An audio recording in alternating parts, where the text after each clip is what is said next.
السلام عليكم ورحمة الله وبركاته.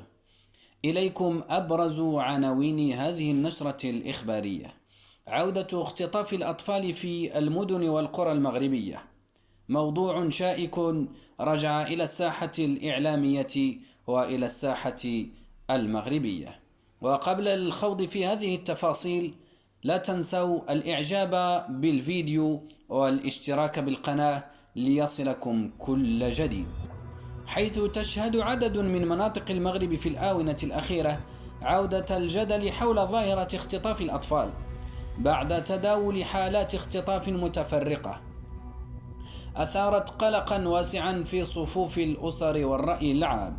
وتناقلت منصات التواصل الاجتماعي أخبارا متسارعة عن اختفاء أطفال في مدن وقرى مختلفة، ما خلق حالة من الخوف والترقب، خاصة في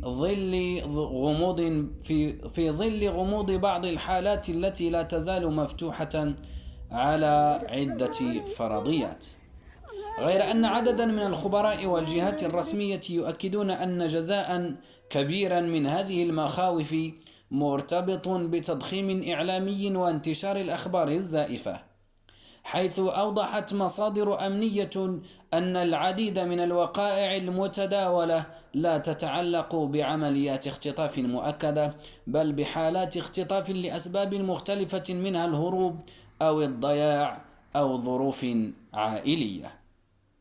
كما شددت الجهات المختصة على أن الحديث عن ظاهرة منظمة يبقى غير دقيق في غياب معطيات رسمية تؤكد ذلك.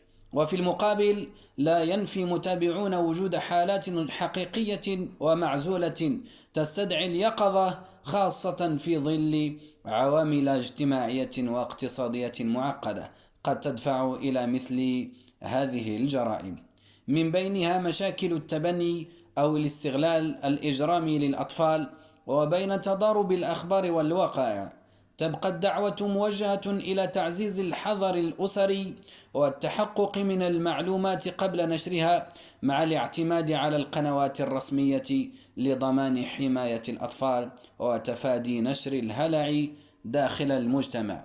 وفي الأخير نوصيكم أيها الأحبة وأيها المتابعون الكرام إلى توخي الحذر وإلى مراقبة أطفالكم. نسأل الله السلامة والعافية لنا ولكم، وإلى أخبار جديدة، وإلى اللقاء.